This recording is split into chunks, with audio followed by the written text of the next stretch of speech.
आज की डेट में ये जेल एक हेरिटेज साइट है और टूरिस्ट्स इसे देखने बहुत दूर दूर से आते हैं। इन्हीं में से एक था तरुण, जो अपनी फोटोग्राफी के प्रोजेक्ट को कंप्लीट करने सेल्यूलर जेल गया। इस जेल में हमारे देश की आजादी के दौरान क्या क्या हुआ था हम सोच भी नहीं सकते।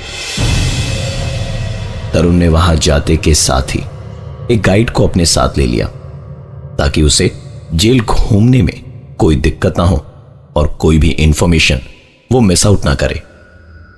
सबसे पहले गाइड ने उसे हैंगिंग रूम दिखाया, जहां कैदियों को फांसी की सजा दी जाती थी।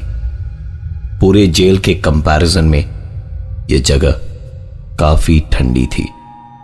तरुण ने वहां बहुत सारी फोटोग्राफ्स क्लिक करी और उसके बाद वहां से निकल ही रहा था कि पीछे से एक आवाज आई। पीछे पलटा तो उसे हवा में उड़ती हुई जरा सी धूल दिखाई दी। इसके बाद गाइड तरुण को ले गया टॉर्चर रूम, जहां उस जमाने के टॉर्चर को आज के लोगों को समझाने के लिए पुतले रखे हुए थे। तरुण को इस कमरे में सड़ी हुई महक आ रही थी, इसलिए उसने तुरंत पिक्चर्स क्लिक करी और गाइड से पूछा कि यह महक कैसी है। गाइड ने कहा, पता नहीं सर, चलिए इस कमरे से बाहर चलते हैं। जैसे ही उन्होंने कमरे से बाहर कदम रखा, तरुण ने एक आवाज सुनी जो गाइड को सुनाई ही नहीं दी। टॉर्चर रूम के बाद गाइड ने उसे सेल्यूलर जेल का ग्राउंड दिखाया। चिलचिलाती धूप में यह खाली मैदान रेगिस्तान जैसा बेजान लग रहा था और इसी सूखे हुए मैदान से तरुण को एक आवाज सुनाई दी, जो इस बार गाइड ने भी सुनी। यह आवाज ऐसी थी मानो कई लोगों को बेड़ियों में जकड़ कर रखा गया हो और वो मैदान में काम कर रहे हों। इस बार गाइड ने तरुण से कहा, सर, जिन आवाजों को हमेशा के लिए इस जेल ने दबा दिया वो कभी तो खुलकर सामने आएंगी ही ना। तरुण उसकी बात कुछ समझ नहीं पाया। सवाल पूछने के लिए उसने अपना मुंह खोला कि गाइड ने कहा, चलिए आपको कैदियों के कमरे में ले चलता हूं। यह कैदियों का कमरा एक काल कोठरी थी, जहां सिर्फ अंधेरा ही अंधेरा था और रोशनी और सांस लेने के लिए इस काल कोठरी की छत पर एक छोटा सा छेद बना हुआ था। यह कमरा भी फांसी वाले कमरे की तरह ठंडा था और यहां भी सुनाई दे रही थी एक आवाज, जैसे कोई दीवार को खुरच रहा हो। तरुण ने फ्लैश ऑन करके इस कमरे में भी फोटोग्राफ्स खींची और एक आखिरी तस्वीर के रूप में उसने उस गाइड के साथ अपनी एक सेल्फी खींची। होटल आकर तरुण फ्रेश हुआ और डिनर करके उसने कैमरे के SD कार्ड से सारी फोटोग्राफ्स अपने लैपटॉप में ट्रांसफर करी। तरुण के क्लिक किए हुए फोटोग्राफ्स एक अलग ही कहानी बयान कर रहे थे। हैंगिंग रूम में ली हुई तस्वीरों में फांसी का फंदा हर एक फोटो में पिछली फोटो से नीचे था और आखिरी फोटो में फांसी पर चढ़ाने के लिए जिस लिवर का इस्तेमाल होता है वो बाएं से दाईं तरफ था। अगली फोटोग्राफ्स थी टॉर्चर रूम की, जहां हर एक फोटो में टॉर्चर रूम में रखे हुए पुतलों के चेहरों के एक्सप्रेशंस बदल रहे थे। तरुण को अपनी ही क्लिक करी हुई फोटोग्राफ्स पर यकीन नहीं हो रहा था। उसने आगे देखना शुरू किया। अगली तस्वीर थी उस ग्राउंड की, जो उस चिलचिलाती धूप में तो बेजान दिख रही थी, पर तस्वीरों में जमीन पर काफी लोगों की परछाइयां दिख रही थी। इन परछाइयों को देखकर लग रहा था जैसे इनके हाथ और पांव बेड़ियों से बंधे हुए हों। अगली तस्वीरें थी काल कोठरी की, जहां तरुण को दीवार पर किसी के खुरचने की आवाज सुनाई दी थी। और इन्हीं तस्वीरों में था उसके सवाल का जवाब। दीवार पर खुरचकर जो लिखा गया था वो सिर्फ एक शब्द था, पर उसे डराने के लिए बहुत था, क्योंकि दीवार पर उसका नाम लिखा था, तरुण। इन सारी तस्वीरों का संबंध तरुण इन पिक्चर्स को क्लिक करते वक्त उसकी सुनी हुई आवाजों से कर पा रहा था। कुछ आवाजें तो उस गाइड ने भी सुनी थी। जब यह ख्याल तरुण के दिमाग में आया, उसने तुरंत अपना फोन निकाला और उस गाइड के साथ क्लिक की हुई सेल्फी ढूंढने लगा। तस्वीर को देखते के साथ ही तरुण के दिमाग में गाइड की कही हुई एक बात याद आ गई। सर, जिन आवाजों को हमेशा के लिए इस जेल ने दबा दिया, वो कभी तो खुलकर सामने आएंगी ही ना।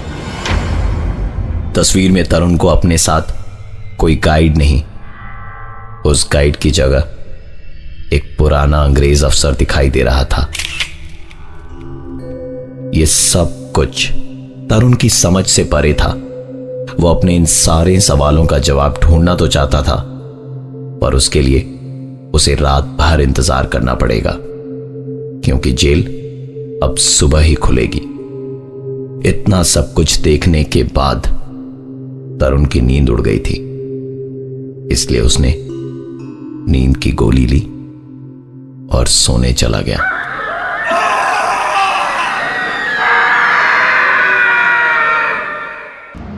सुबह आंख खुली तो दोपहर के 1 बजे थे। अजीब सी जलन उसके पूरे शरीर में हो रही थी। आईने में जाकर देखा तो गर्दन, हाथ और पीठ चारों तरफ रैशेस थे और शरीर में दर्द भी था। इसका मतलब कि कल रात सपने में उसने जो टॉर्चर देखा वो किसी और के साथ नहीं, बल्कि उसी के साथ हकीकत में हुआ था। तरुण के लिए इससे भी ज्यादा जरूरी था अपने साथ हुए हादसों का जवाब ढूंढना। दिन मंगलवार का था और सेलुलर जेल पहुंचते पहुंचते दोपहर के 3 बज चुके थे। जिस गाइड की तलाश उसे थी, वो इस बार उसे कहीं नजर नहीं आया। जेल का हर एक कोना उसने अच्छे से देख रखा था, इसलिए इस बार अकेला ही अंदर चला गया। सबसे पहले उसने रुख किया टॉर्चर रूम का।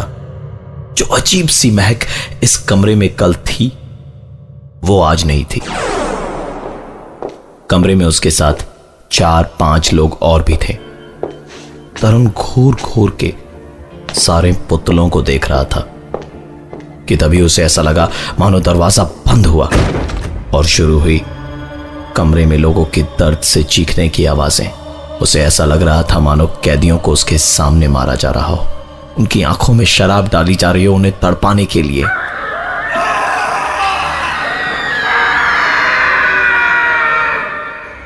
इस चीख से तरुण का ध्यान टूटा और उसने देखा कि कमरे का दरवाजा खुला है और लोग उसे घूर रहे हैं। तरुण जैसे ही कमरे से बाहर निकलकर कॉरिडोर की ओर आगे बढ़ा कि उसने फिर से एक जानी पहचानी आवाज सुनी।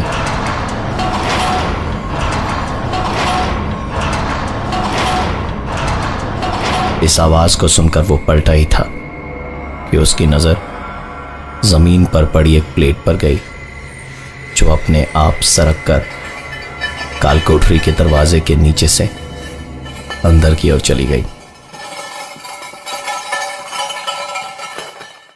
तरुण ने तुरंत अपने मोबाइल के टॉर्च को चलाया और दरवाजे के नीचे से अंदर की ओर झांकने लगा।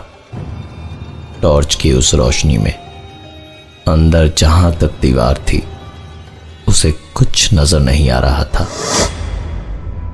तरुण वहां से अपना चेहरा हटाने ही वाला था कि जेल के अंदर से 2 आंखें उसे ताड़ने लगी और एक आवाज उसके कानों तक पहुंची, बाहर निकालो मुझे। यह देखने के बाद तरुण को अब अपने किसी सवाल का कोई जवाब नहीं चाहिए था। वो वहां से सेल्यूलर जेल की एंट्रेंस की तरफ भाग ही रहा था कि उसके भागते हुए कदम एक दरवाजे के ठीक सामने रुके।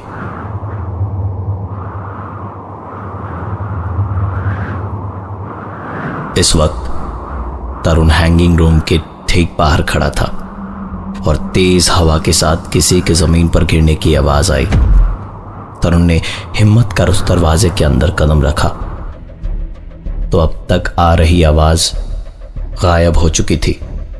तरुण ने जैसे ही कमरे से बाहर कदम रखा, वो आवाज फिर से शुरू हुई और इस बार उसने कमरे के अंदर वापस कदम रखा तो आवाजें बहुत जोर पकड़ चुकी थी।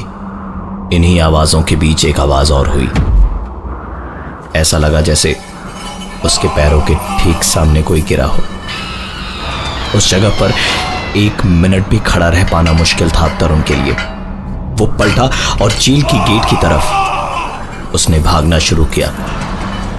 इस बीच सारी आवाजों ने जोर पकड़ लिया था, लेकिन इस बार तरुण रुका नहीं और सीधा जेल के बाहर उसके मेन गेट पर आ गया। तरुण की सांसें फूल रही थी और उसी हालत में उसकी नजर वहां के एक बोर्ड पर गई जिधर लिखा था कि यह जेल विजिटर्स के लिए सोमवार को बंद रहती है। अगर ये सच है तो कल वो इस जेल के अंदर कैसे पहुंचा था। उसने तुरंत अपना लैपटॉप ऑन किया और मंडे की सारी फोटोग्राफ्स चेक करी तो फाइल तो मौजूद थी, पर सारी फाइल्स करप्ट थीं।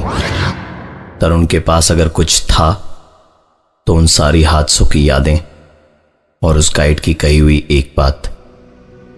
सर, जिन आवाजों को हमेशा के लिए इस जेल ने दबा दिया वो कभी तो खुलकर सामने आएंगी ही ना।